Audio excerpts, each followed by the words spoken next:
Howdy, folks. Howdy. I'm Black Dragon.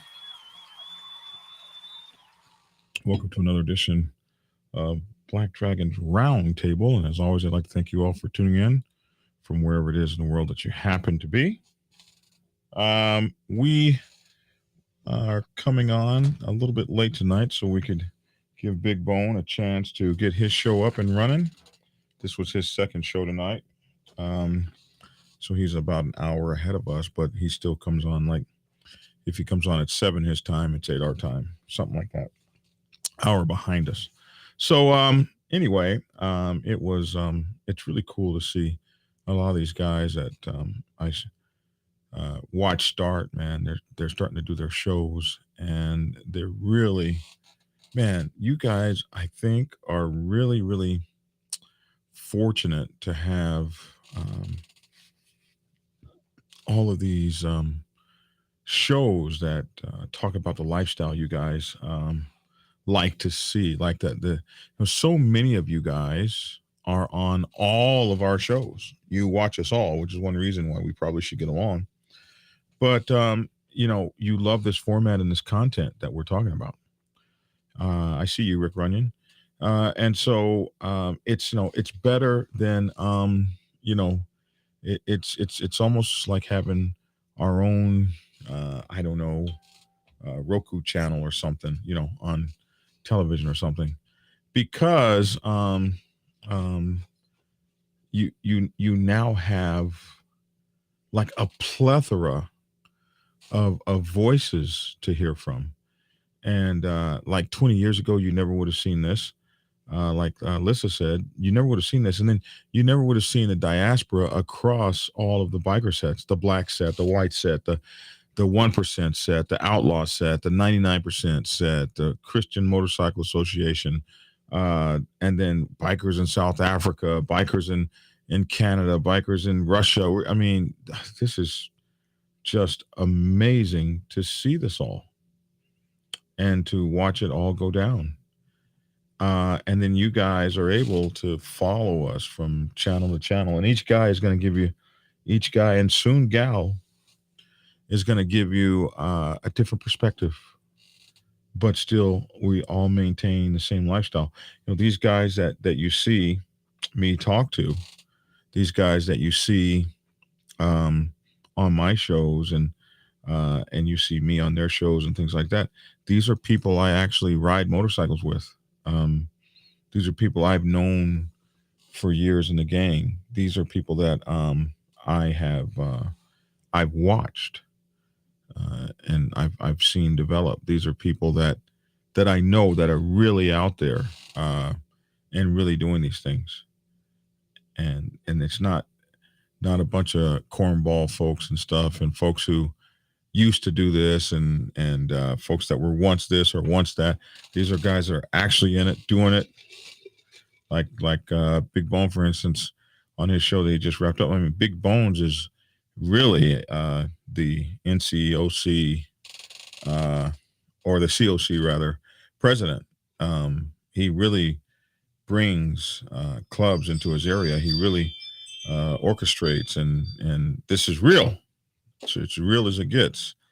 Shaggy is really, Uncle Shaggy's really in a real club that has a real background, wears a real diamond, out there doing that thing all day. These guys are, Shaggy has a strong background, came from a hardcore club before he went to the diamond side. So and we could just go, guy after guy. OG Weasel, former 1%er, been out on the set forever. So you guys are watching, and he's been doing this, like his MC 101 is his Facebook channel, but these guys that come on here have been all around, man, doing all this stuff, and you guys get to see it. You get to Dibber's real. Dibber is a real character who really is in the biker set. Really has cut his oats out there in the UK biker set. Really has gone to places like Israel and stuff, and ridden with people all in that part of the world. So really hardcore folks, man. So, as you're getting all of these new uh, perspectives, one has to ask, okay, so what do I do with them? How do I how do I put all of this together, and how do I come up with, you know, what path to follow? And it's really great because you have all these guys from all these different collectives, all these guys from all these different sides of the house, sides of the fence, we call it. And the first thing I say is qualify them. Each one of these guys you can look up extensively on the internet and things like that, and they all have their uh, uh, they all have their um, uh, Facebook pages and email addresses and things like that out there, and they'll all talk to you. They'll all chat with you. So take your time to qualify them and find out about them, and find out about um, everything that you want to know, because they will answer you. So tonight, I wanted to give you my top prospecting tips for 2022, and I thought it would be interesting to talk about. And I hope Bone gets on here, but Bone is actually sick. You got a lot of you guys don't know that, but he's actually sick right now. Um, he's got the dreaded COVID virus, I believe, and so he is really. He's been sick since last week when he came and did the show last week. So this guy's working his butt off, being on that show, giving you guys that information. He's working his butt off. He's sweating it out to be on here, given to you. And I think that's a lot of things that you guys don't really realize about some of these creators, is that they really go through a lot personally to give to you guys, to be on every Sunday night at 8 p.m. And now he's on at 7 his time. Then he comes on. He fights hard to get a few bites down and make it onto my show. And these guys really put out a lot for you guys, and there's not like no paycheck for that. They really are passionate about this. So thank you for the support, and continue to support them because they need it. Evening Black Dragon and all, William C. Heard Shaggy and Big Bone beating on your vision. They can beat on my victory vision all they want. What they can't do is outright it. So, my throat is so dry tonight, but I wanted to talk, and something very interesting in my book Prospects Bible, which I just did the audio version, and I'm just waiting for them to approve it. And the audio version should be available in just a few days. But in this book, I wrote this book in 2014, and it's been a #1 bestseller off and on for the last 7 years.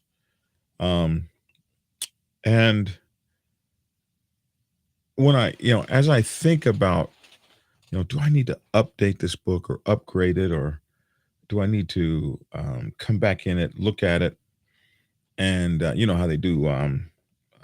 If you go to college, you can't give somebody the college book you had last year because the professor who wrote it went in and changed 15 pages.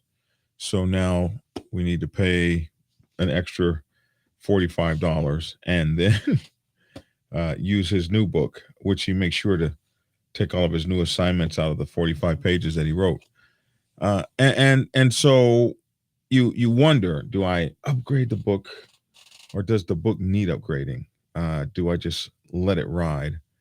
And as I thought about that, I thought about, okay, so this is 2022. So has prospecting changed a whole lot in 2022 from where it was when I came in? uh, and or the guys before me, the guys that trained me when they came in. I mean, it was a strict regimen, and I don't know if that strict regimen can be followed anymore, especially in the 99% world. And if you read the book Prospects Bible, what you're going to get is a straight, strict, hardcore regimen about how we did it back in the day and how we believe it should be done. Uh, how brothers in my club are expected to prospect, and how we believe the whole prospecting thing should be done. But I definitely think some things have changed. And so I'm going to go over a few things tonight that I think are good prospecting tips for 2022. Things that we didn't necessarily have um, the ability to foresee back in my day. Um, one of the things. So this is one of my first tips here is, in my day, I don't know that you necessarily had the ability to do due diligence on researching whether a club was right for you to join or not. You kind of got exposed to your club. I got exposed to my club, and that was the first and only club I had been exposed to. And I immediately was like, oh, yeah, I want to be a part, and spent the next amount of time trying to be a part of that motorcycle club. I never considered any other motorcycle clubs. I never looked at any. There's only been there was only like maybe 7 motorcycle clubs in San Diego at that time on the black set. No more than 10. And um I never one time looked at those other motorcycle clubs. I also never vetted my motorcycle club. I never there was no real internet yet, really. And if you did go to the World Wide Web, your club wasn't on it. The the news and stuff like 1989, 1988, 89, there wasn't searches. There was no Google. Can you imagine that? There was no Google search engine. Um, there was CompuServe, which is what I used, and then later Prodigy, then later American Online, then it went like that. I forget what was after AOL. It might have been MySpace or something like that. And then from there, I think maybe we went to Facebook. And then there was Snapchat appeared, and this thing called Instagram and TikTok. Like, there was a progression, and there was no kind of there was motorcycle club information you can find, but there was no such thing as all these creators talking about if you want to be a 1%er, do this. If you want to be a 99%er, do that. If you want to join a Christian Motorcycle Association, do this. This didn't exist. So you had really just a few choices. The Outlaw Preacher said, when I joined, you had to be invited, had to have something to bring to the club for them to invite you. You could hang around, but there was no way to see the club. Certainly, you couldn't see the clubs weren't doing stuff and on the news, and you weren't able to see their charity runs and any of that kind of stuff. That just didn't exist. But now you can do that. And so the first thing I would tell any prospect before getting involved with a motorcycle club is to do something that we really couldn't do back then. And that is do your due diligence, your research on the club it is that you want to join. I mean, look up everything. Do your Google searches. It's not impossible to do now. You can do a Google search as easy as let me take you over to the screen over here. So you could type your favorite motorcycle club, and you could type news for Black Sabbath MC. And first of all, you can go look at all the videos about a club. There's just a regular club like mine. There's uh, hundreds of videos about them. You can, and look, it just goes on and on. So you can actually do research about your club. You can, or any club that you're interested in joining. The information just goes on and on. Fox 5, Santiago Biker Club shooting. I mean, anything you want to find is on here. Wow, I didn't even know this was on here. Hollywood did a story about us. Wow, 3 men shot in front of the Black Sabbath Motorcycle Club. Holy moly! Let's just get rid of this one. So do your research out there on your club. That's the first thing. Know what the club is about. Know what the motto of the club is. This is before you ever come up to them talking about you want to be a hang around or something like that, or you want to be a prospect. Actually spend some time hanging around. Another thing that's different about prospecting today is that prospects today are older. Well, I came into the club, barely out of my teen, in my early 20s. But today, these guys are coming to the club at 40, 50, 60 years old. So when you come to the club older, you may not feel like you have the time. You feel like you got to have it now, got to have it now, got to have it now. Hell, I'm 53 years old. If it takes me 3 or 4 years to prospect, I'll be ancient. So the idea that the club's going to run off, and if you don't join it right now, you have completely missed the boat. That's kind of a silly idea. Take your time. Take your time and get to know the club. Your life could depend on it in more ways than one. And I'm not even talking about, maybe it's a bad club and they do something bad and you get killed. Maybe it's a club that came onto the biker set without the correct permission. And the first time you find out is when you're circled up by one of the big brothers and everybody's looking crazy. Shadow says, beware the propaganda sites that give false info from law enforcement and the feds. You got to do that.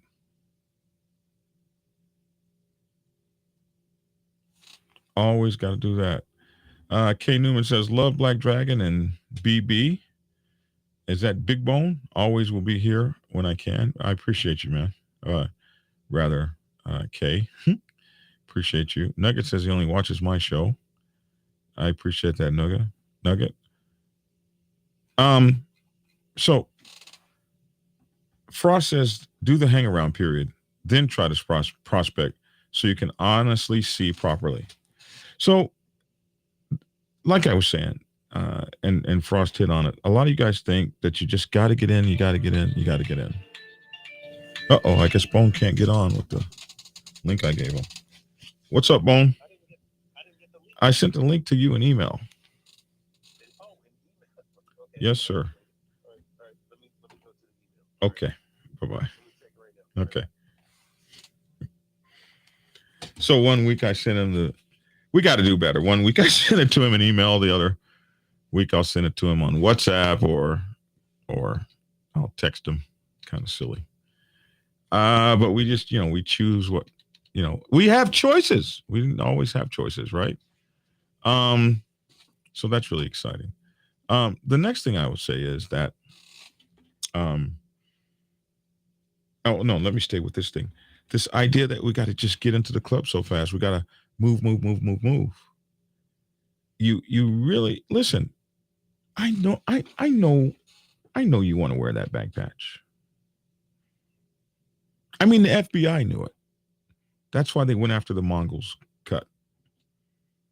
They know how important the identifying pendant, the suitable nomenclature. They know how important that is to us. The trappings. And for us, the trappings, the accoutrement, the crown, the chalice is the colors on your back. And you want to get to those colors so fast because you don't feel like you're nobody without them. So the second thing I want to tell you as you consider prospecting, my best prospecting tips for 2022 is to understand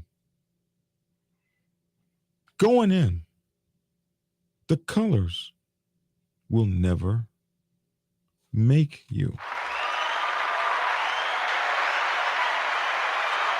The colors will never make you important.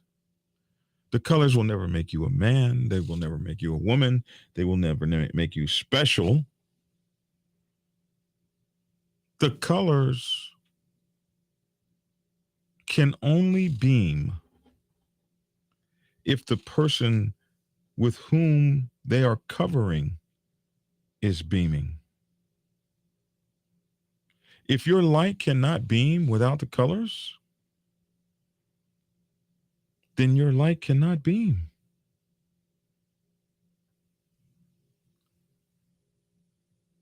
The colors represent what everybody coming before you did to build them, to establish the reputation of those colors. You are but a hanger on, a hang around. You're not even a hanger on, you're a hanger on. For many of us, several years, even a decade, before you actually become a contributor to the colors. Putting the colors on your back doesn't make you one of us yet. It means we've given you the opportunity to earn your way as a full purchase brother. You earned your way first as a hang around, then you earned your way. Maybe you earned your way as a friend of the club. Then you earned your way as a hang around. Then you earned your way to a full patch as a prospect. And now, bro, you get to earn your way all over again as a full patch. And then you'll get to earn your way as an officer. Maybe you start off as a public relations officer. Then you earn your way as a road captain. Then you earn your way as a secretary. And you earn your way as a sergeant at arms. And you earn your way as a VP. Then you earn your way as a prez. Then you get to earn your way all over again as regional VP, regional prez, or state overseer, or state boss, or, whatever term they come up with. Admiral. I've seen all kinds of terms. Administrator, occupier, potentate, right? And then after you earn your ways and all of that, then maybe you make your way up to national and you get to earn your way again.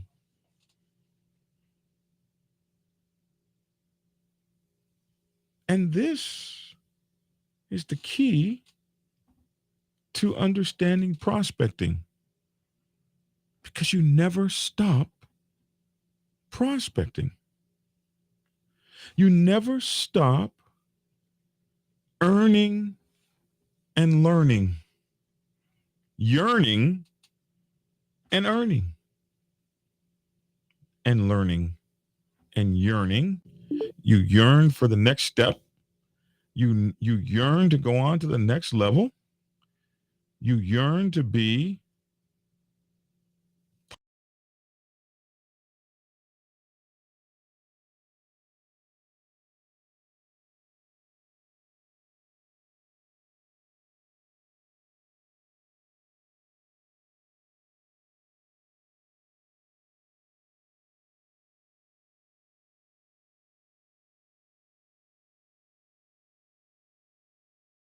is the actual me here. How's that? What's going on, Lissa? Okay, now I can hear you. Lissa? Hey, Oh, her name is Lissa, not Lisa. It's I Lissa. said Lissa. So you couldn't hear me for a minute? Yeah, for a minute it kind of blinked out back and forth. Wow. Okay. Hey, are we on? Yeah, we're on. I can't believe this because, like, how much of my great speech got cut out? Well, I heard you, then I didn't. You stole some of my great speech, didn't Me? you? Didn't No, you? no.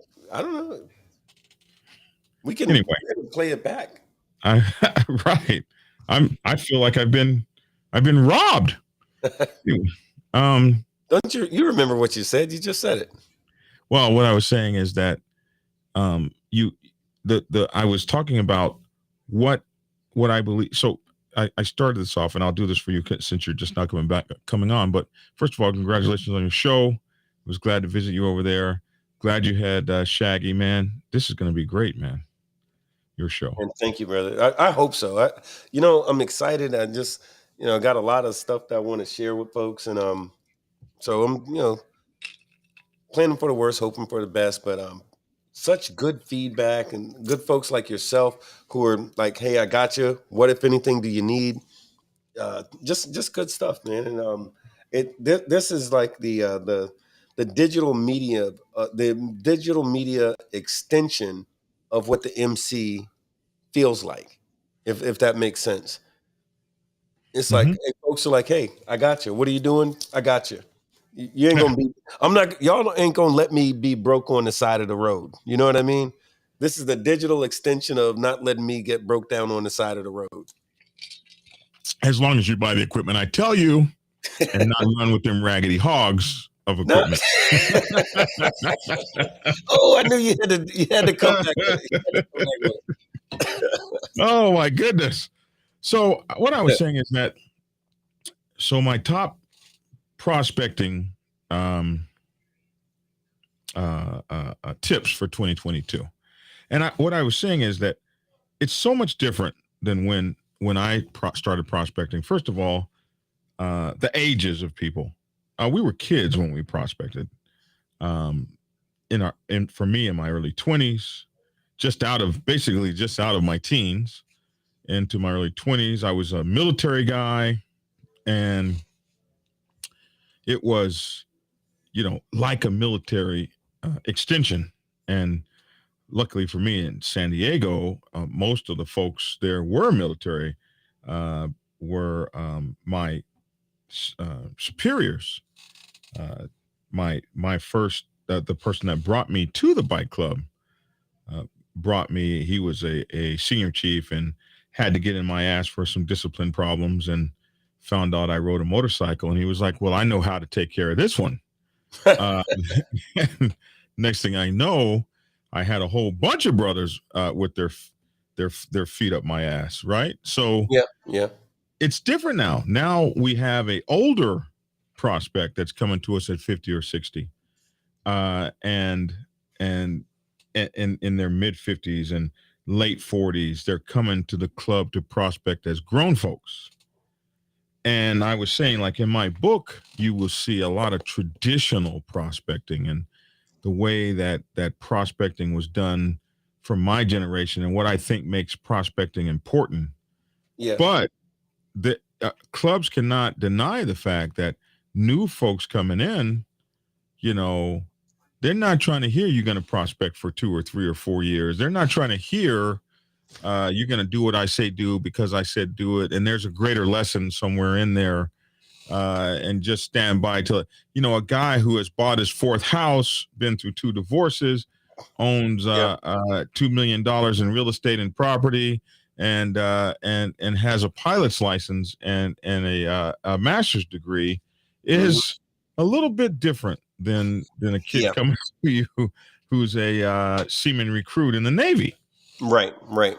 Still, I want to give these new prospects in the 2022 world uh, some strong points to take with them, because you might feel like for whatever reason uh, you you're not necessarily with the prospecting uh, setup the way it is in a club. Right. It's the only way you're going to get through that club. So I thought about, okay, well, what are some of the things? And the first thing I said was you have to research your club. Yeah. Yeah.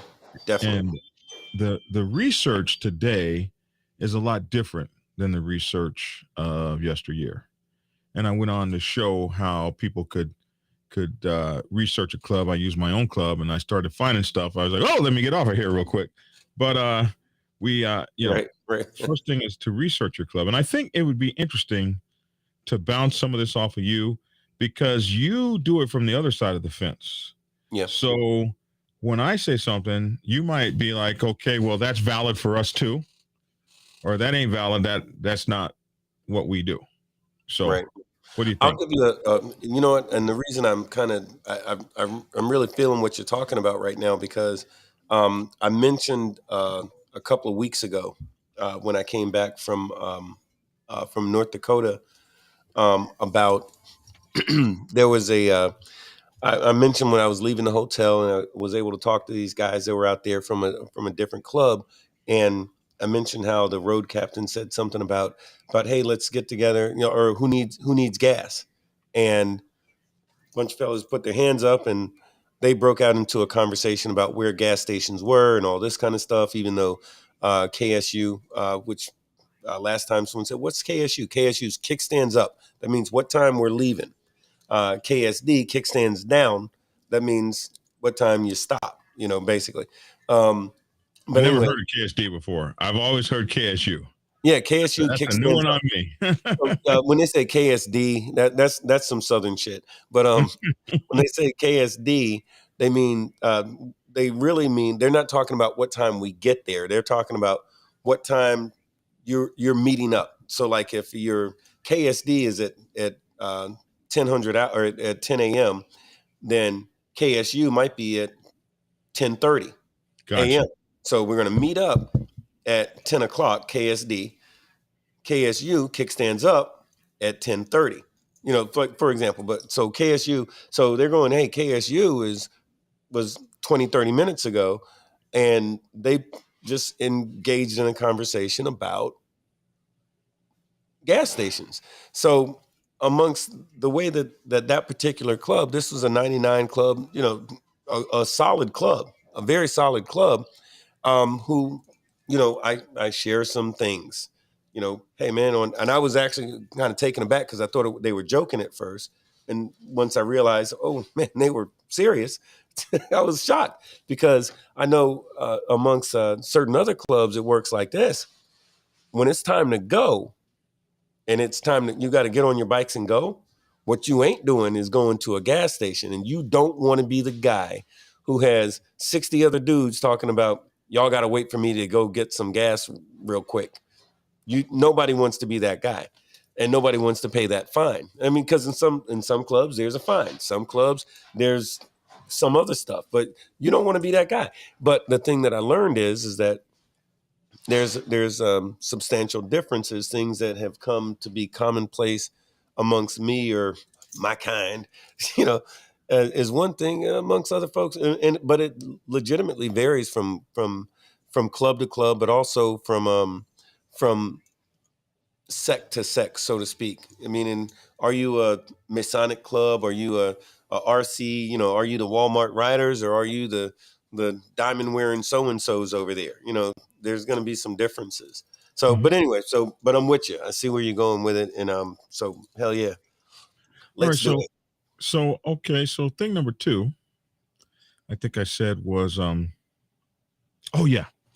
So I talk about, because you're older, a lot of these guys are older.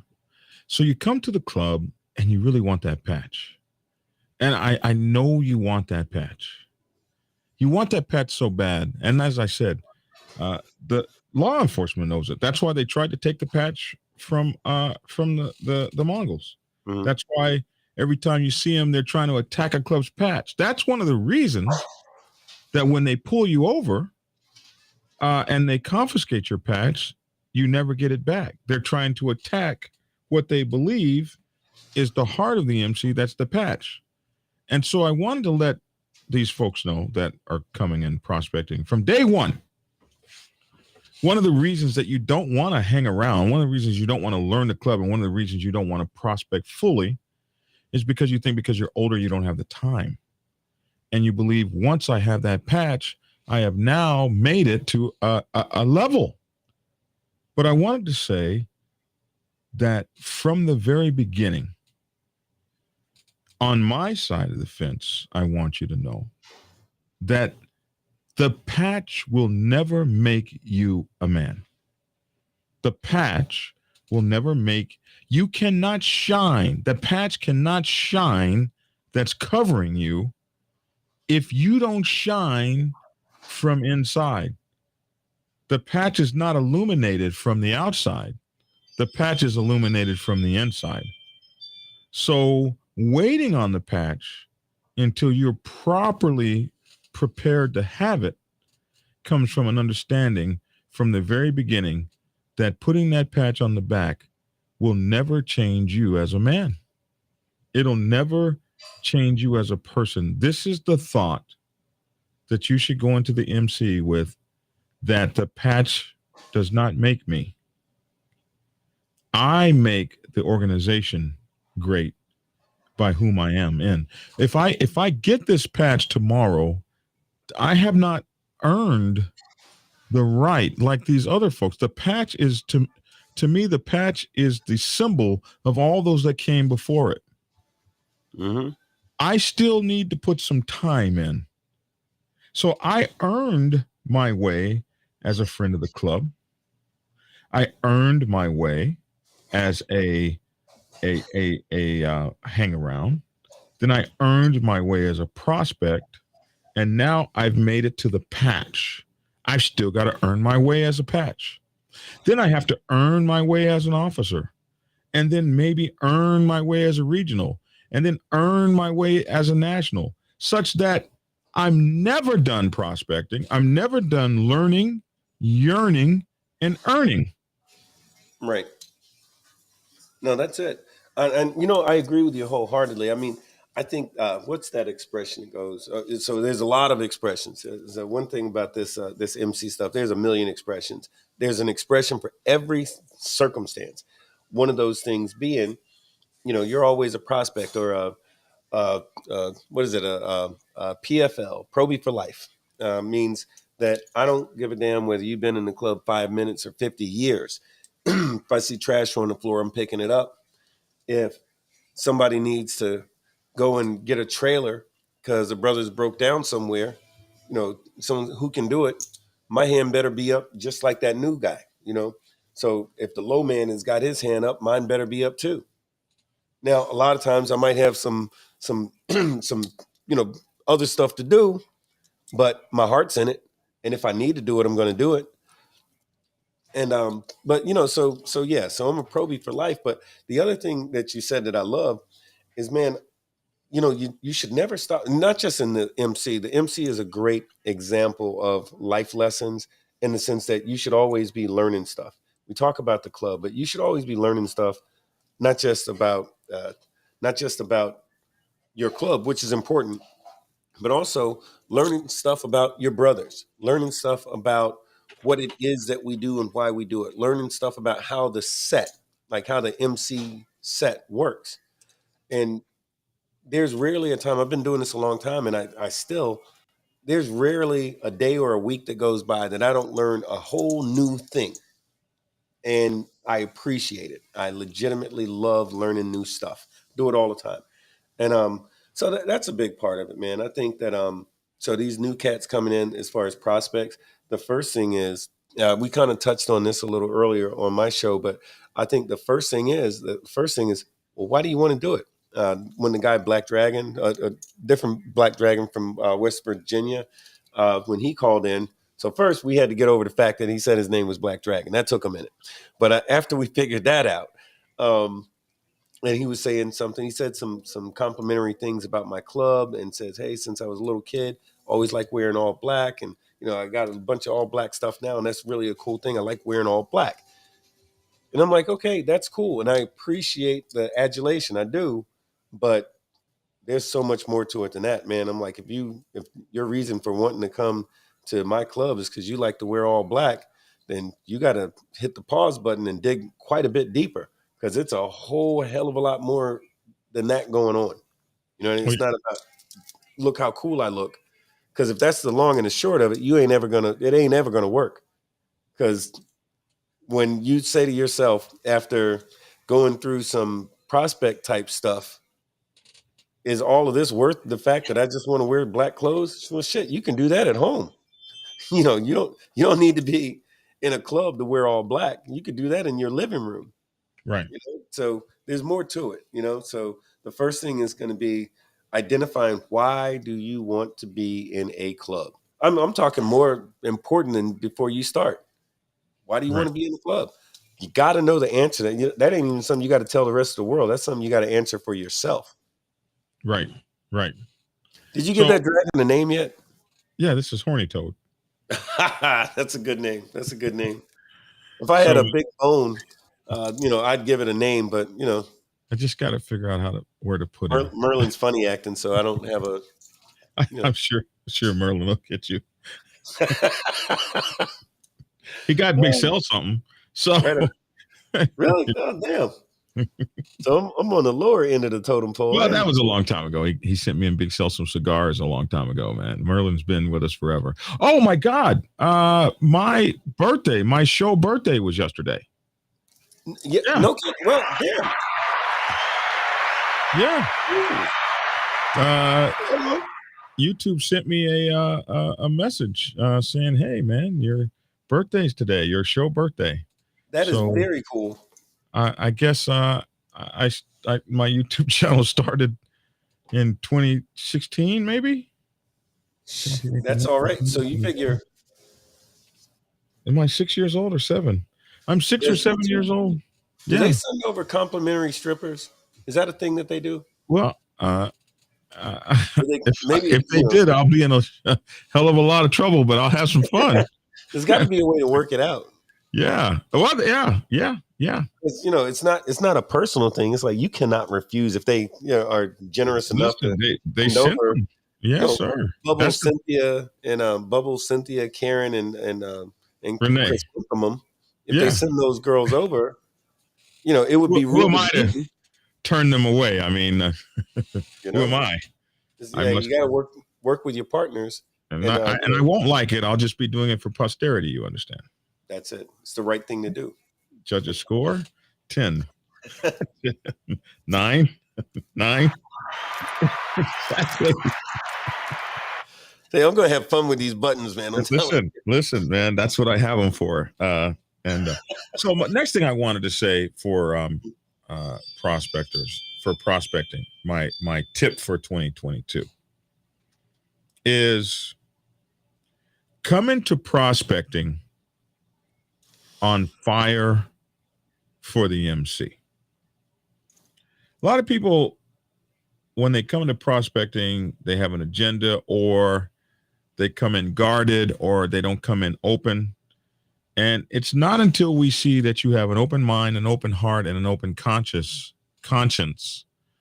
and you are willing to give your all to the club, are we even going to let you in this thing? So once you make the decision, I'm going to prospect, come into the club on fire for the club. So you see these new Christians and stuff, and I mean, like some of them, when they Yeah. get turned on to the Christianity, they're like, yeah, so and stuff, and you see him out at the club dancing, you see him at the strip club, you're like, well, I thought he just gave himself to the Lord last week, you know. Right. But there's those others that are fired up because you can't stand this. Every time they come, they want to tell you, like, dude, I've been friends with God for 40 years now. Mhm. Here you are, like God is a brand new thing. God's new for you. God's not new for me, right? Right. Right. But they're fired up because every time you see them, here they are, man. Did you know the Lord died for you? Yeah. Oh, Jimmy's back.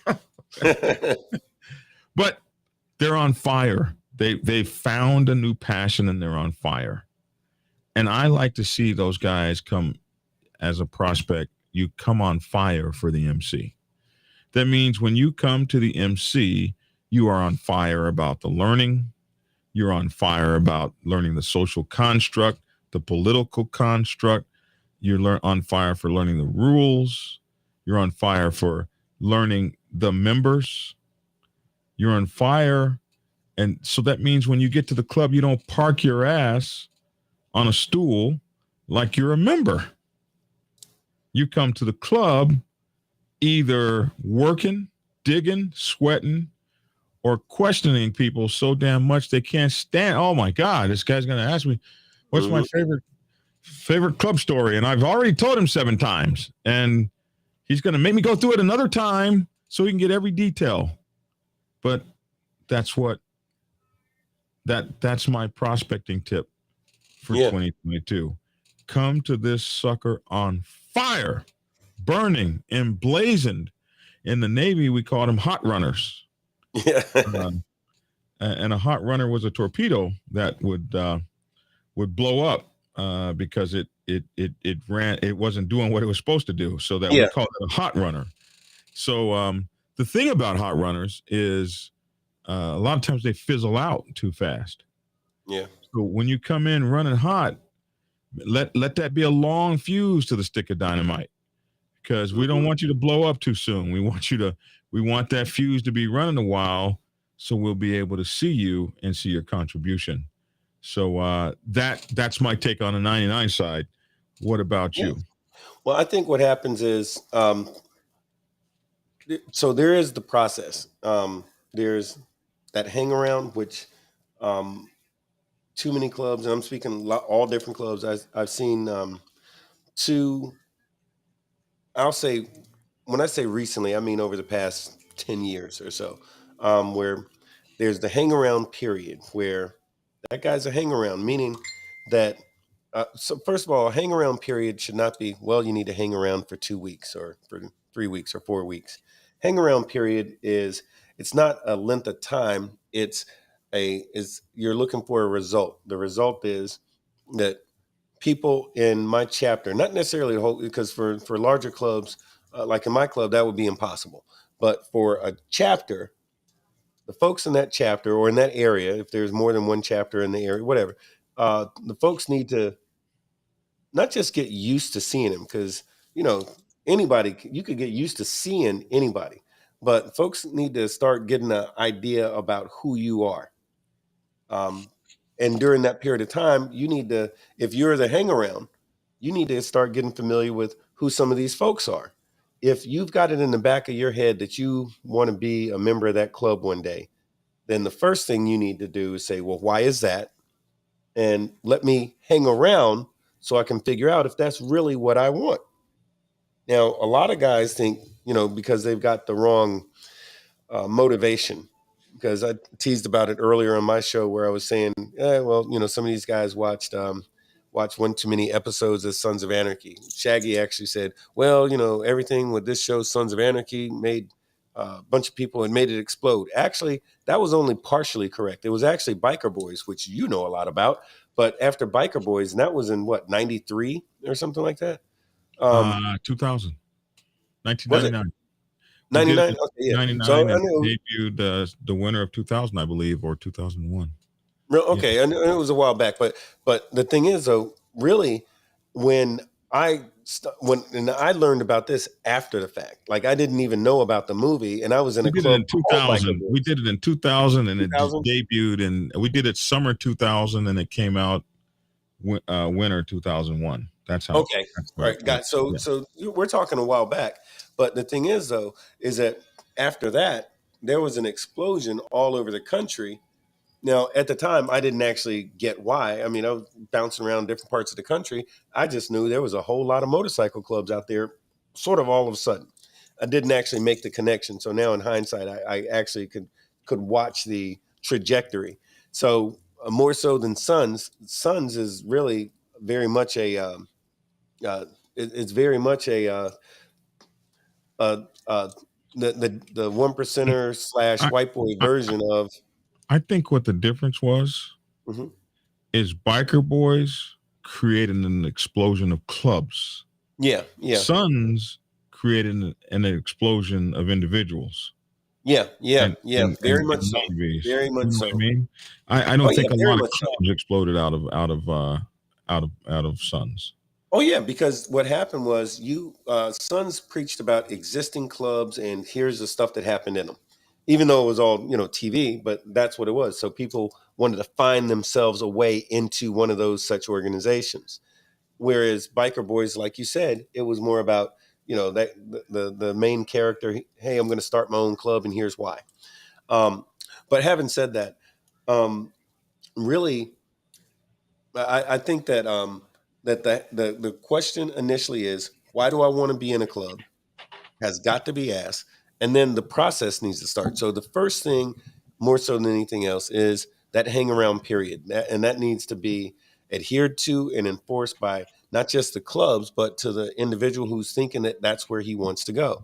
So now let's flash forward. And when I say that there's no time limit on that, I mean there's no time limit on that. I've known guys who hung out for years, not months, not weeks, but years before it was time for them to say, yep, you know what? I'm ready to take that next step. And guess what? On our side of the fence, you don't say, hey, where do I sign? You hang out until someone says, hey, maybe it's time.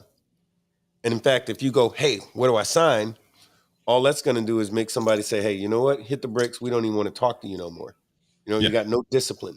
If you yeah, don't have enough discipline to hang out until somebody suggests this to you, if you do all the right stuff, someone's going to approach you anyway, whenever it's time.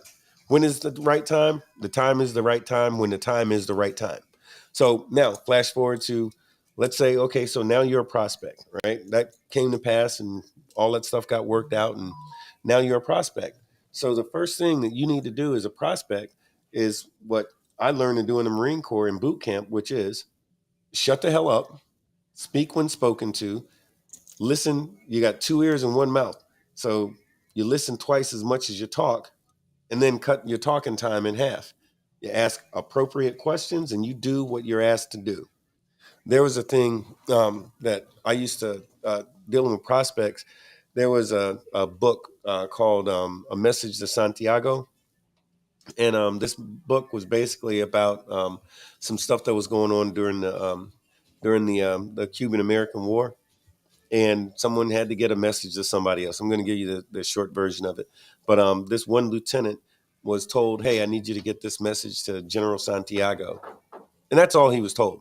He didn't have any extra instructions or anything else. And he had to go behind enemy lines and do all kinds of crazy things by which to deliver this message. He was told to get a job done, not how to do it.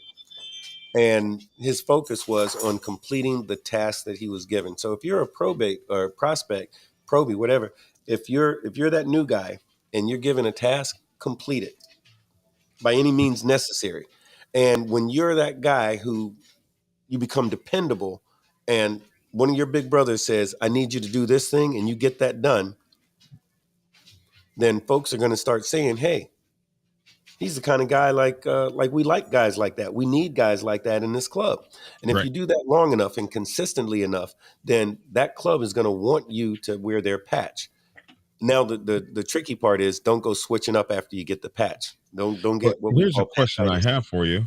Yeah, I think I'll just ask a question, but here's a sure. question I have for you, and that is, what happens if you are approached by a club and they're not asking you to do a hang around period? They're not even really asking you to do a prospect period. They're just about just going to offer you some colors just almost immediately. It happens. Um, so my thing is like this, and this is not just something I'm going to say now. I mean, I've felt like this for a really long time. If a club comes to me without knowing anything too much about me, without spending time with me or any of this kind of stuff, and they just want me to come over here and sign here and here's your vest and all like this kind of stuff, I don't want to be in that club.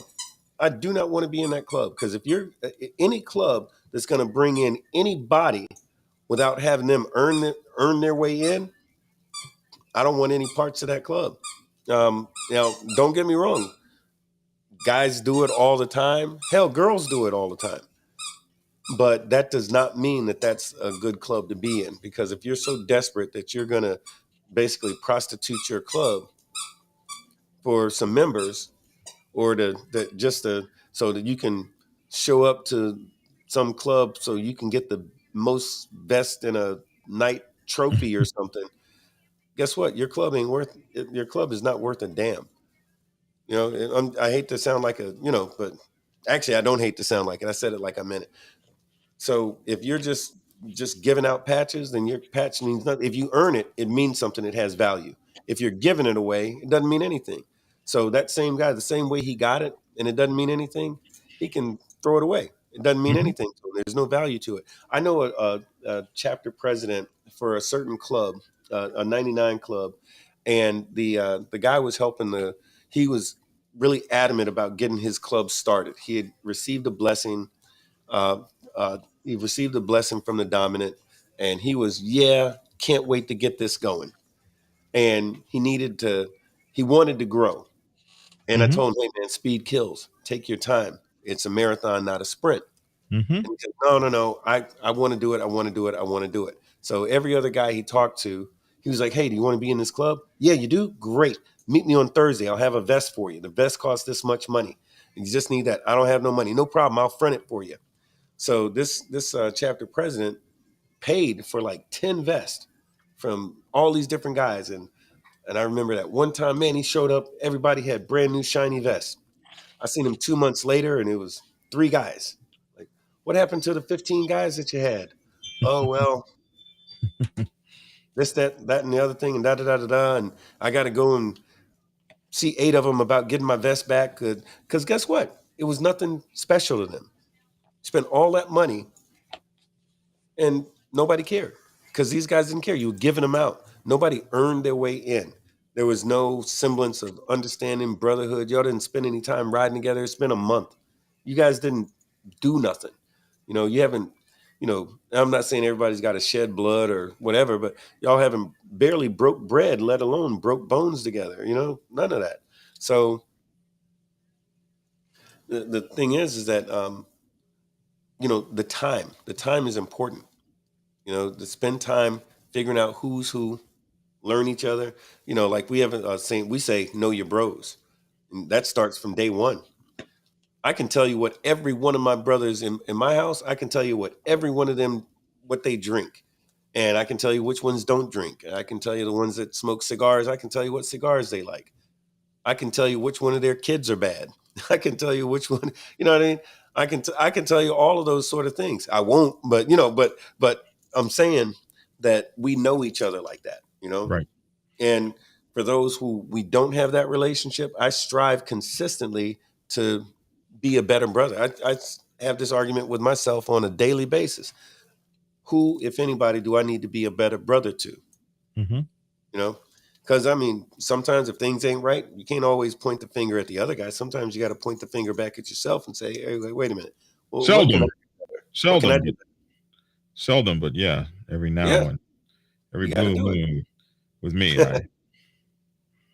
I. it. So the next thing I would say is you have to learn to ride with the pack. Oh, that's good. That's good. To me, That's a big one. MC means move the crowd, and that's an old rap from a long time ago. I know. Uh, I know. but I've always felt like MC means move the damn crowd. Eric B and And Rakim. yeah, and if you're not, and to me, MC means move the crowd on two wheels. To him, MC meant move the crowd with a microphone. But Right. to me, MC means move the crowd onto uh, and looking good. And for an MC, there's only two things that people ever really see in public. That's your colors, and that's your colors on two. Right. So that any person who cannot ride appropriately in the pack is a liability to the pack. And what I mean by that is you're a liability because you're a liability to our credibility. You're a liability to the way that we look and the way that we move and the way that people perceive us. If people perceive us as a bunch of idiots on the road, that's a liability to our reputation. Right. So, as a hard riding MC, I'm not here to ride staggered with you. That's not my thing. I'm not here to ride staggered with you. Maybe in the rain in the middle of the night, coming home and everybody's been drinking. We might ride staggered then, and we might not. But uh, uh, I'm expecting that you're going to become a professional motorcycle rider. That's my expectation. And so, as a prospect, the quicker you learn to matriculate the pack, the better you are. It's like on a submarine. When you first come to a submarine, you are you are someone who can get us killed because you Right. don't know how to fix an emergency, and nobody can afford to be on there that can't fix an emergency. For instance, if you're 400 feet beneath the ocean and you spring up a quarter-inch leak, um, that could sink a submarine in under a couple of minutes. At the worst case, 30 seconds. So if you see that link, you're a person, you got to be able to fix that right now on the spot. So Right. until you learn those skills, you are nothing but a pain in our collective rumps. You're Yeah. air breathing, oxygen wasting, water drinking, low life scumbag, and you don't get to do anything. You better not watch a movie. We don't want to see you eating any cake. We better not see you partying on the beach until you get a certain set of qualifications done and you are qualified to be on a submarine. Other than that, you're a scum sucker. You're you're lower than plankton defecation. You are you're nothing until you can become a contributing member. So that's the way I feel about people who can't ride in the pack. We You tell them, or I tell these guys, like, because I get this question a lot. What do I need to do to join a motorcycle club? Say thing number one. I ask the question, do you have a motorcycle? They say, well, no. They say no. I'm like, go buy one. And then I give them a suggestion as to what type of motorcycle they need to buy based on the type of club that, or the specific club or the type of club that they want to join. Then the next thing is, but I never ever say Goldwing, but that's just just a little sidebar thing, never say that. Anyway, the other thing go is, ahead and play it, hold bro. on, yeah, hold on. This one's better. Hold on, this one's better. Hold on. That's the one. That's the one I want. But no, what it is. So first thing, um, do you have a bike? They say no. Give some advice there. They say yes. What kind of bike do you have? And then also we go right back to the first thing, which is what kind of club are you getting in? If their bike is correct, no problem. If it's not, you might want to think about this. But the very next thing after establishing the whole bike thing, very next thing is, okay, get on your bike and learn how to ride it. Oh, I know how to ride. Really? Okay, so you can go from point A to point B, but can you ride the bike? So I tell them exactly what I mean when I say you need to learn how to ride your bike. And Sometimes we have conversation about that. Sometimes we don't. If it comes to pass that that individual finds their way to my club or whomever, and the opportunity comes up for them to ride with a pack, now that's where the fine tuning comes in, because different clubs ride differently. If you're talking about a sport bike club, some 99 guys, they might be out there just ripping it up. Everybody's doing 130 miles an hour and they're all over the place. And, their goal is to get to a certain destination. Then you have more disciplined clubs. I'll use an example there's a club called LOD. Them cats ride sport bikes and they ride well. You don't see them, out looking like a damn bunch of idiots. Even when they're riding fast, they look smooth. They ride well. The ones that I know, anyway. Um, and then when you talk about a club like my own, we are known throughout North America as, oh my God, look at those guys. It's I think someone described it recently as, it looks like synchronized swimming on motorcycles. I mean, everything from the way that we change lanes to the way that we ride to our protocols and procedures about everything that could possibly happen on the road from point A to point B. We have a different protocol and a procedure to address a certain thing, and we stick to that. Hmm. And it looks it's legitimately a beautiful thing. If you're into motorcycles and that, then it's a beautiful thing. But that didn't happen by accident. That happened from doing thousands and thousands of miles riding together. I can get together with my brothers in freaking California or damn New York or Hmm. Louisiana and show up today, and we can ride together effectively because we all work off the same playbook. We know how to get down. We ride a certain way. So if you're the hang around, or more importantly, if you're the probie, and you're going to learn how to ride, and you're going to learn how to ride real well, and you're not going to become a member of my club until you do, because Hmm. that's a non-negotiable thing. So first thing, get the bike. Next thing, learn how to ride it, and continue to learn how to ride it. There's not a time that speaking of biker boys, here I go again, because I've since the days I had to watch that movie and learn, because of the fact that I was in a club that had that name and I didn't even know about the movie. So I watched that movie a whole bunch of time. And your buddy who irritates you, Lawrence Fishburne, there's a scene in the movie where he's practicing in the rain, and he's riding his bike, he's practicing in the rain. I thought that was the coolest thing ever, so I started doing it.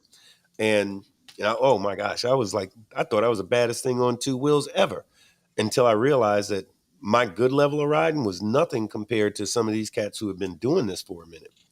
And I learned and I learned and I continue to learn. It is 2022, and there's rarely a time where I throw my leg over that motorcycle where I'm not going through a thing and practicing a certain thing in my head, whether it's counter steering, counterbalancing, hitting a curb. I'm reminding myself when I'm going through intersections, hey, here's the place where most accidents happen. I'm, keep my head on a swivel. I ride like everybody's trying to kill me so that I don't get killed. And you go, oh, that must not be fun. I'm like, yeah, it's a lot more fun than going home dead, you know?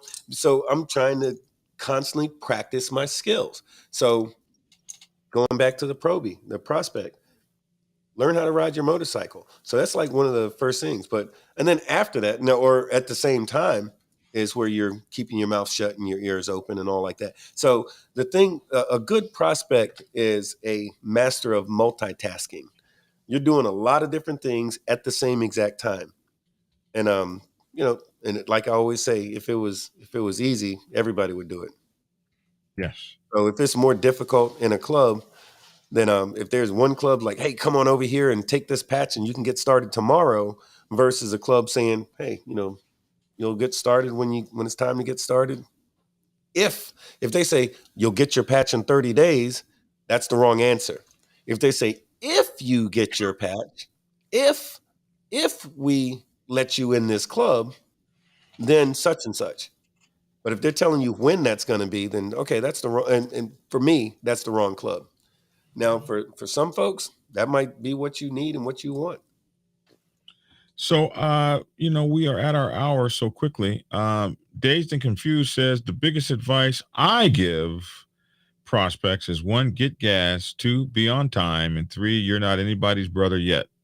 Gloves, lid, and glasses off to greet people. Be polite and be ready. I Good like that. stuff. Very good stuff. The Good outlaw stuff. preacher says always watch out for the prospect with packitis. They usually hit a patch member. Oh yeah, oh yeah. That's really great stuff, especially about the gloves. Because oh man, I've seen guys do that. I've seen guys get their feelings hurt behind that one. If y'all don't know what we're talking about, that's where you go to meet some patch holder and you go to shake his hand and you stick your hand out and you got on your fancy pretty motorcycle gloves and you didn't take them off.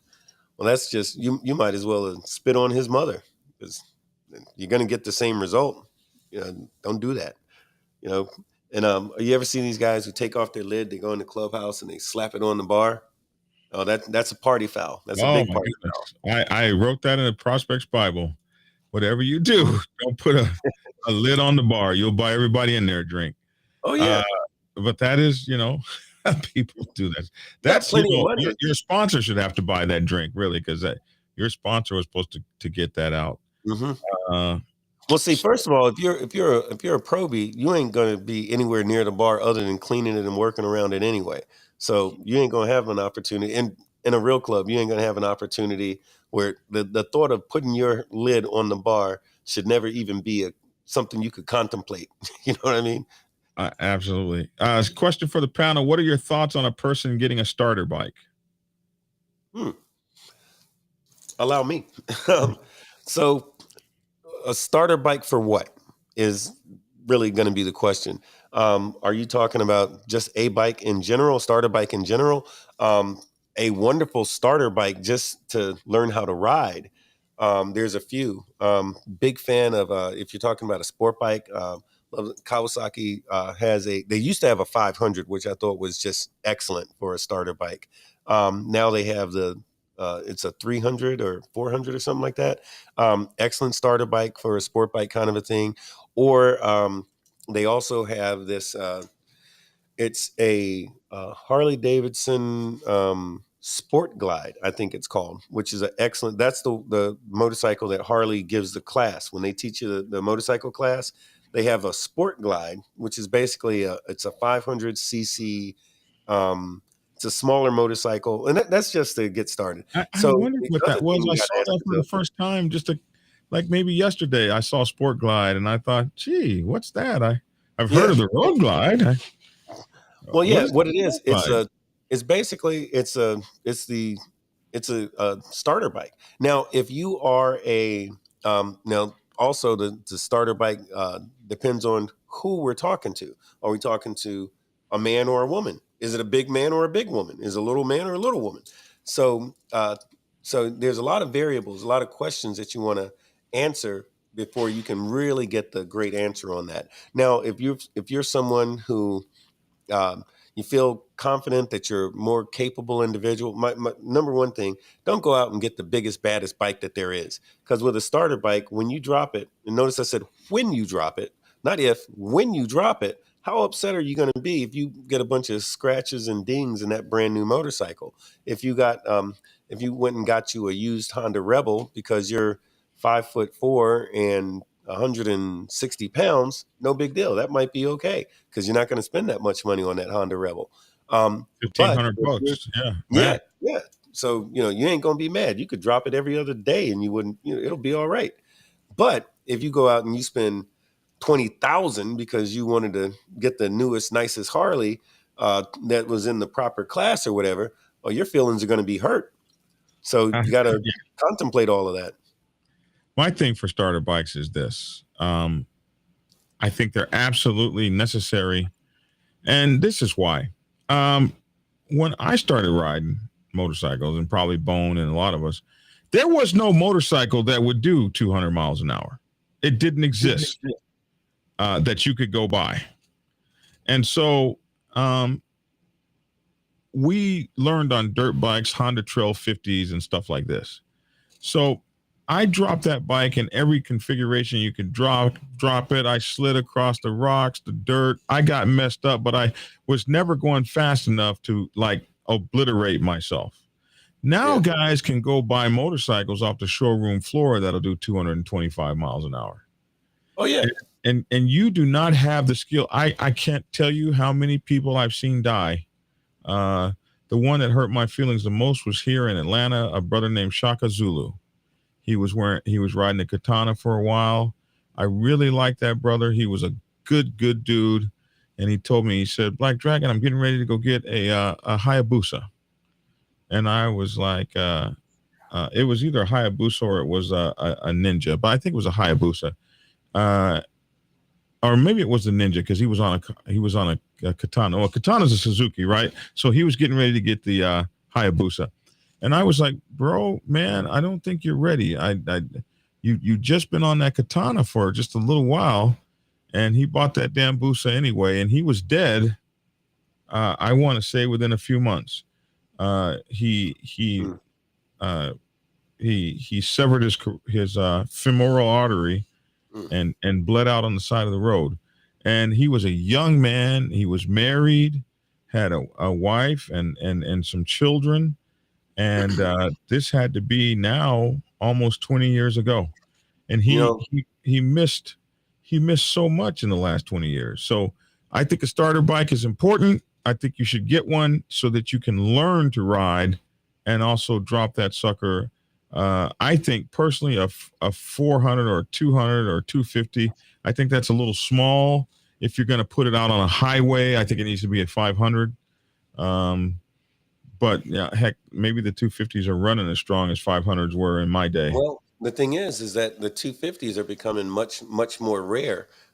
They're all going up in size, but the other thing is, it's very much contingent upon how and where that person intends on riding, whether or not the starter bike is for the purpose of them tooling around in their neighborhood to get comfortable enough to where. Because ultimately, what's going to happen is this: the person who starts off with the 250 or the 300, if they make it through, if they get comfortable with that bike, you know, and I know they're going to get tired of that thing, and they're already looking. As soon as they get comfortable, they're looking for the bigger, better bike because this thing doesn't have enough juice for them, enough power for them. The first time they ride with a group of friends, and they all have 600, 750s, and 1000, they're going to get sick of getting left. They're going to get comfortable where they've got this thing maxed the hell out, and next thing you know, they're already looking for their next bike before this one's even broke in good, and they're already trying to trade it in or sell it or anything. And then the dealership says, "Oh, we're not going to give you anything for this bike. I just bought it 3 months ago. So what?" You know, um, because it's sort of like the bait and switch or the shell game. You know, they know that whoever gets that little starter bike, they're going to be off of that sometime soon. In most cases, um, the other thing is this though, in regard to these cats that get these these super bikes. They're called super bikes. I'm not against the super bike for the person who's supposed to be on the super bike. So here in Florida, you know, I say it all the time. We've got 12 months of summer, 365 days of sunshine, and so, folks, here, there's a bad trend that's been going on for many years. You got these really young people who, many of which have never been on any motorcycle at all, but some of their friends are riding, you know, like ZX14s and Kawasaki 1000s and stuff like this, and they think it's cool. So now, mom and dad, well, for my 18th birthday, I wanted a Hayabusa so I could be just as big and bad as my friends, even though they've never ridden a motorcycle before. And they do, you know, and unfortunately there's a lot of bad things that happen with these people who are too young or not been taught to respect and appreciate that motorcycle. There's this whole thing that was going on a number of years ago. I haven't been hearing about it as much the past couple of years, but for quite a little bit there was a group of sport bike riders. Had an online forum on Facebook, and somebody would make a post and they'd say, "Hey, you know, let's meet up at the Wawa gas station so we can ride down to Mexico." And ride down to Mexico was literally a code word for we're going to go to a predetermined destination. And the goal is it's about anywhere from a 45-minute to an hour and a half ride. And the goal is to ride as fast and crazy as you possibly can to get to that location. And it was basically, there was no prize. There was no the only prize was you wasn't dead when the thing was over. But the whole idea was we're gonna get out and we're gonna ride crazy as hell and fast as hell. And Mhm. how cool are we? And every week, sometimes a couple of three times a week, there was, oh, thoughts and prayers out to Justin and thoughts and prayers out to Michael and Kirsten. She used to love riding on the back of the bike and all this kind of stuff. And after quite a little bit, a few years ago, about 3 years ago or so, and they always post all this stuff on online on Facebook and stuff. And about 3 years ago or so, me being who I am, I'm kind of well known, I guess, in the MC community. I chimed in, which I rarely, if ever, do. I chimed in and I said, the next time I hear about any of you idiots taking a ride down to Mexico, how about I just come down there and I'll see you myself? Since you're in such a big rush to die, how about I'll just come down there and arrange the meeting? You don't got to, threaten anybody else's life out there. Let's just keep everybody else safe and take you out right now. People are like, oh, how could you? But I was sick of seeing all these young kids go to these funerals, and it was back to back to back. So mysteriously, the trips to Mexico, I don't know that they're not still going on, but they stopped announcing it. Mhm. And miraculously, the amount of deaths, like there wasn't people dying every single week or two or three times a week anymore. And I guess, and it fortunately, it started a dialogue amongst some of these people, which I literally watched someone go, "Hey, what are we doing? Let's Mhm. not do that. I don't want to ride like that no more. It's crazy."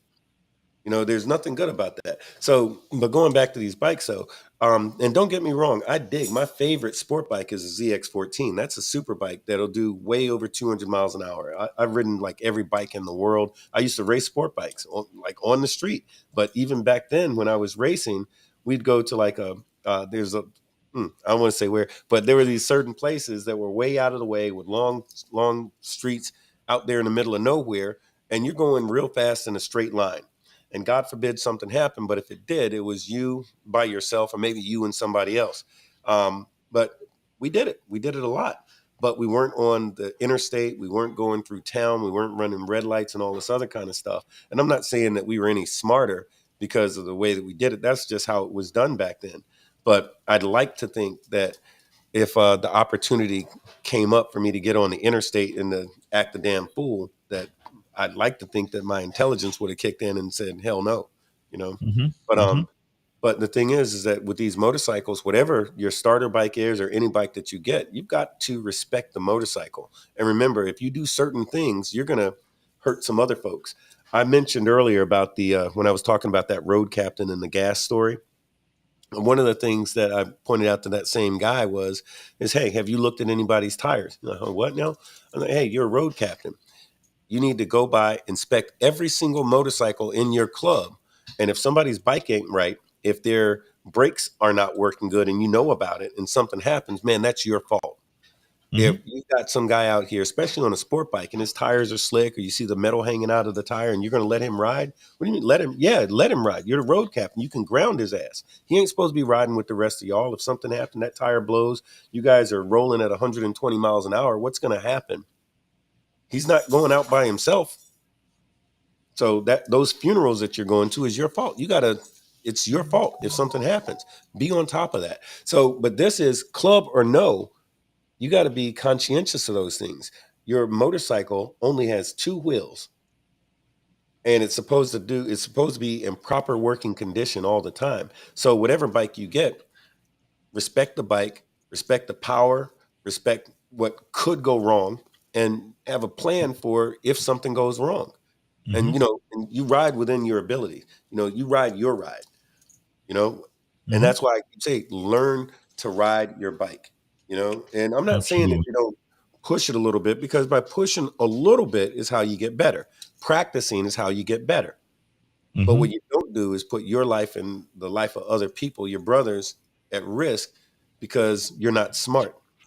Because there's certain areas where there's certain areas of life where we can't suffer fools. You know what I mean? You can't have a stupid airline pilot.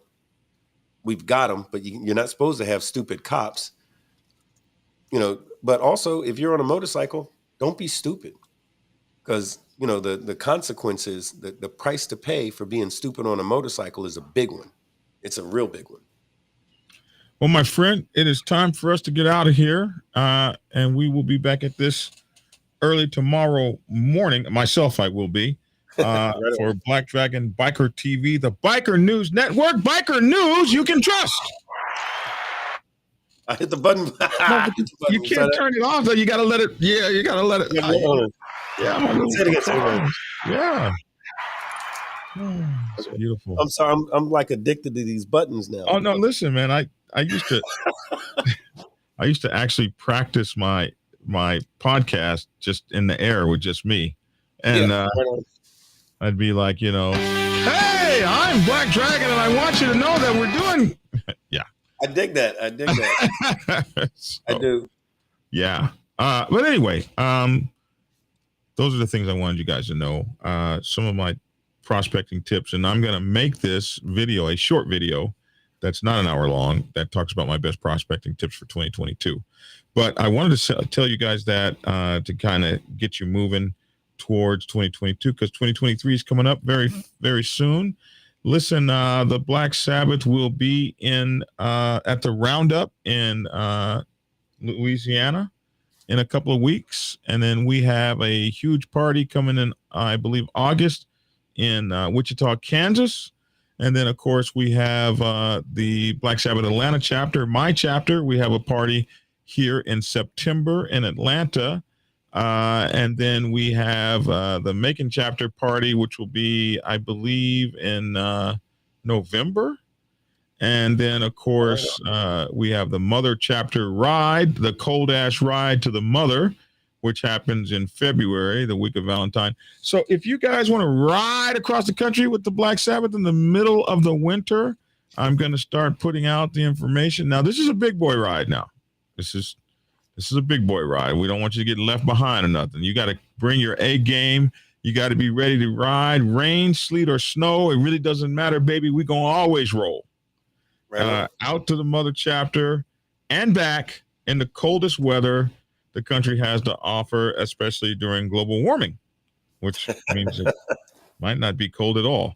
Anyway, that's coming up for us, man. So we will be at the Roundup. So if you guys come hang out we'll have a big circus tent or something up there, and Man, you guys I'm gonna surprise y'all and show up for one of these rides. I can tell you right now that it won't be that cold ass ride. Yeah, I was gonna say That's come against to my the cold religion. one to the Mother with us. Yeah, I'm in Florida. That's against my religion. I got brothers that do that kind of stuff, but it won't be me. Well, you guys got to ride to Detroit. That's crazy. We're not trying to ride north in the winter. Yeah, we'll just ride laterally. It doesn't matter what month of the year it is. You go into Detroit, it's cold. I went to Detroit in July a few times, and I'm like, why is it freezing? It's July. Okay, all right. Tell you this real super quick. I went to Detroit one year, and it was in July, and had this Airbnb, and I freaked the hell out because after going inside the super nice place, I kept looking for where's the AC button, because usually you go to a hotel or whatever, you turn on the AC, and it was 12 noon. I'm looking for the AC. I can't find the button. Only to realize, I'm shocked. I'm like, like that Home Alone kid with the big eyes, like, because there was no AC. I did not understand, couldn't wrap my brain around it. Right up until about 5:00, when there was no need for AC anymore. They had fans and you could open the windows. You don't need AC. It was freezing. I was like, what the heck? What kind of devilment, insanity, voodoo witchcraft stuff is this shit? Yeah. Dude, that shit was ridiculous. But anyway. No, that's what's happening to them in Europe right now. They didn't build any air conditioners in the whole damn country, and people are burning up to death. They're in a heat wave. Like air conditioning is real, bro. I had to go put 2 new air conditioners on my RV 2 days ago. Yeah. And the guy's putting the air conditioner. This is Georgia. I thought that 25-year-old kid was going to die. He was 25 up there. I thought he was going to fall over dead putting in the air conditioner. And then, God help, the 59-year-old father-in-law that was up there. I kept watching that guy climb up and down the ladder. I was like, damn, you are hardcore. I got so tired and hot. They put me in a room with the air conditioner to go to sleep. Yeah. I woke up and his ass was asleep next to me. I was like, okay, that's what I was expecting out of a 59-year-old up there on that damn 120-degree roof. It sounds romantic, is the way It you was, put it. well, hey, it was beautiful, you know, and never nothing like waking up to a stranger. Hey, well, listen, let me plug myself and then kick me Oh off. yeah. Oh, here, let me put it. Okay. Let me put your thing up here. Hold on, let me put your thing on the scroll. All right. Well, fellas, first of all, Black Dragon, as always, man, it's always good when we do this thing. And for all the folks that tune in to listen to us, man, we appreciate it. We appreciate y'all making the comments and asking questions, and because I think it benefits. Sometimes you might ask a question or make a comment. It benefits a whole lot of folks, because for every question you ask, there's probably 100 folks that were wondering the same thing. So you're really helping out some folks in a real practical application kind of a way. If y'all get a chance, man, please come over, check out my new show on my channel. It's the Big Boneyard. Please come on over, check me out. And my email address is bone.outcast@gmail.com. And I had to write this stuff down. What is it? It's already TikTok. here. Is It's it? Is already all here. this stuff there? Okay. Yeah. All right. What he said, it's on the thing. So do that. But yeah, I'm definitely hoping to hear from y'all, and thank you very much for y'all taking the time to Watch listen out for to Big stuff I Bone's got new about. podcast and YouTube show, The Big Boneyard, coming soon. Oh no, it's already here. The Big Boneyard on YouTube. Yeah, it's here. Yeah, it's already here. It's already And right you know there. I can't read. Yeah, All man. that reading and writing and stuff. You know I Man, can't do welcome to that the good. show, bro. Welcome to hosting the show with me. Man, thank you. This is fun. It's been fun for a while, man. So hopefully we'll just keep it going, man. In the meantime, I'm gonna shut the hell up. Hey, you're on Dragon. TikTok too. Oh You're on yeah. TikTok. Yeah. Yeah, What is it's it on TikTok? Big Bone OFFO on TikTok, which is the same thing. What is it? Instagram is Big Bone OFFO. TikTok is Big Bone OFFO. Facebook is Bone OFFO. I couldn't afford a big for Facebook, so it's just Bone OFFO, because prices, man. Between that and gas, I don't know. All right. So Gas is I've got to fix this for you. So on Instagram, it's Big Bone OFFO. On TikTok, it's Big Bone OFFO. Big Bone OFFO, and on Facebook, it's Bone OFFO. All right, Yep, I'll get that's that it. fixed for the next time you're on here, bro. Man, I appreciate it. They say they need your Cash App. So here's your Cash App, Big Bone, right here. Big Bone Cash App is Yep. $Bone OFFO. Bro, I got you. What I is got it? you. Woo! Oh, wait, let me say it again. Say I got you. I got I you. got Again. you. I got you. See the button. I'm practicing the button. I'm No, going to get it'll good with come. this button. The button will come. All right. So that is cool, man. Thank you. Have a great night. All right. All right, brother. Love you, All right, man. man. Thank you. Hey, Love you, brother. feel better. I told everybody you were sick. Man, And thank you. It's not been fun. I told everybody this guy is sick as hell, and he's on here smiling and everything, but I can see them big old droopy ass eyes. I know, right? It's getting me. It's getting me. All right, bro. Have All a right, good brother. night. All right. Good night, man. Bye bye. All righty then. Listen, hit that like button, share and subscribe. Like, share, and subscribe. Like, share, subscribe. If you like the show, what happens is the algorithm goes up and people get to see us. So more people that you think might need to see the show will see the show if you like it. Hit the subscribe button and the notification bell and share us. We absolutely would appreciate that. Black Dragon Biker TV can be found on Instagram, TikTok, and Facebook. Black Dragon Biker TV is on Instagram, TikTok, and Facebook. YouTube, here on YouTube, is my home channel, which yesterday was my birthday. I think we went to 6 years or 7 years, 6 years, something like that. And we're also on LinkedIn, in case you didn't know. Big Bones Podcast is the Big Boneyard, the Big Boneyard. So go over there on YouTube right now and like it, if you wouldn't mind. You can order my books: Prospects Bible, Sergeant at Arms Bible, President's Bible, Public Relations Officer's Bible, Prospects Bible for women's motorcycle clubs. Available on Amazon, Kindle, and also it's an audio book, which should be up any day now. So you'll be able to get it on Audible, ACX, or audible.com, the Amazon platform. So look for that any day because it's coming up.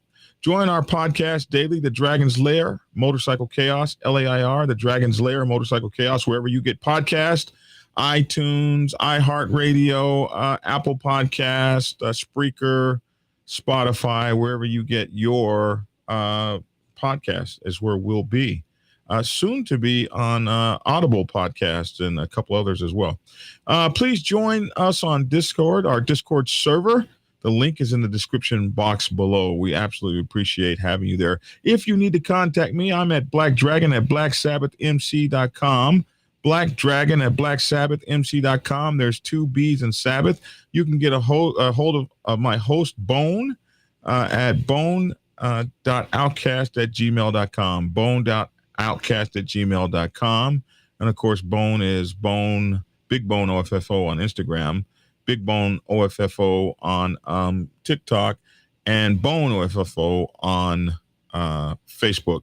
My other co-host is out for the evening, OG Weasel. He's out riding his brand new motorcycle.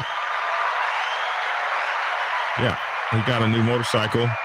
So he shined off the show for tonight, but we will have him next week. If you need to give me a call here in the studio, it's 404-692-0336. We do advertising. If you want to advertise with us, make sure to give us a holler.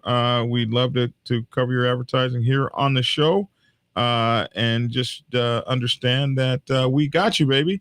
If you need clarity in a situation that you're working on in the club, you need management, you need crisis management, wherever the case you may need, hit me up at clarity.fm/black-dragon, clarity.fm/black-dragon, $1.67 a minute. Give me a shout.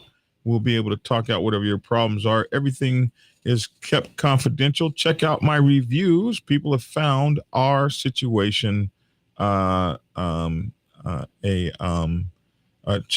my advice has been good to help their situations. SSW Custom Sewing says check out the Discord link in the description. It's a great place. I got so many great people over there. You guys are gonna love them over there in the chat over there. You're just gonna really love those people. We want you to make sure to go check out.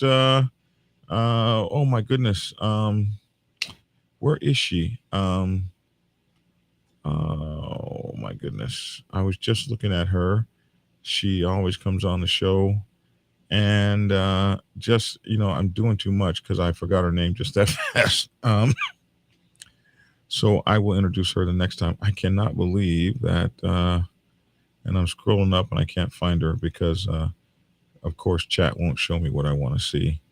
But anyway. We will just leave that announcement. And as I can say, we're going to be riding all over the country and doing all that kind of stuff. So you guys check us out. I'll be putting up a thing. Somebody asked me, any luck finding Braveheart? No, but I do have a plan. And the plan is to send a flyer to every veterinarian in Atlanta with a $2,000 reward. So that's my next plan, is to send a flyer to, and I'm going to start that tomorrow. I'll start with every veteran within a 15-mile radius of every veterinarian within a 15-mile radius of where I lost them, and then increasing that until I can get to every vet in Atlanta. And if someone has my dog and they take him to the vet, there'll be a flyer on him at that vet with a $2,000 reward. And we'll just keep upping the ante until I can't afford it anymore, or until my dog comes home. So that is the plan, just so in case you didn't know. Dog groomers also. Thank you, Fireball. I didn't think about that. Dog groomers also, because this guy is a shedder, and he'll have hair everywhere if you don't cut his ass. And he does not like to be cut, so you really have to have a dog groomer that knows how not to get bitten, because Braveheart is going to bite you if you try to shave him, and that's just the way it is. Dante Riddle, good night. Have a good one. Gio the Great, thank you. SSW Custom Sewing, thank you. Ricky Bobby, appreciate you. The Outlaw Preacher, thank you. As always, Terry Townsend, thank you. Come get this commentary. That's her. That's who you guys have to go see. Come and get this commentary. Her show. on YouTube. I'm sorry I forgot your name, but I'm glad I saw you pop up. Come and get this commentary. She has got a great show, man. So go over there and check it. And Nad's Life. We have to check out Nad's Life as well. Her show is amazing. Two, she's got a lot of subscribers, and these people don't have anything to do with the motorcycle club world. They just come hang out with the show. They like us, and these women are amazing women, and they've got good shows that have nothing to do with the biker world, and they do something completely different. But they found us some kind of way, and now they come hang out with us all the time. And I'm just so thankful and pleased to have these other creators that have come on and just hang out in the motorcycle club world in our community. I don't know why, but it's awesomely cool to have them. So come get this commentary, check her out, and also Nad's Life, Nadslife, and on her YouTube channel as well, Nad's Life, and come get this commentary. All right. That's my 2 cents. Love to hear your 2 cents in the comment section below. I have a new commercial. And so I'm going to play that for you right now for one of my books. A very close friend made it for me, a supermodel. So it's really cool that she would take the time to make this soundtrack for me. I was so thankful to get it. And man, I just have the greatest friends and support. Big Bone, Uncle Shaggy, Hollywood, all the folks that have come through and helped me out with the show. Danny D'Lo, who's come and helped me out with the show. Oh, man, I could just go down a lit. Dibber in the Wind, who's been a mentor. I'm just blessed to have all these folks, man. So thank you all. Thank you so much. My anniversary was yesterday. Yes. Thanks for tuning in and get skinny and get the books. Get Black Dragon's first book, The Prospects Bible, to learn how to join a motorcycle club. It has been an Amazon #1 bestseller for the past 7 years and is required reading for over 3,000 motorcycle clubs worldwide. This book is a must-have for new people venturing onto the motorcycle club set. It will teach you how to prepare yourself for service to the motorcycle club nation and show you how to qualify a motorcycle club to be worthy of your service. Available on Amazon, Kindle, and for order at your local bookstore. Get your autographed copy at blackdragonsgear.com. Be the best motorcycle club prospect you can be. Get the book. Prepare yourself to take the helm as president of your mighty motorcycle club by delving into the pages of Black Dragon's newest book, The President's Bible, Chronicle 1, Principles of Motorcycle Club Leadership. There you will learn to advance your skills in applying the 14 scientific principles of leadership similar to those taught to officers in the United States Naval Service. Available in hardcover, paperback, and ebook. Get yours today on Amazon, Kindle, or order it at your local bookstore. Order your autographed copy from blackdragonsgear.com. Be the best motorcycle club president you can be. Get the book.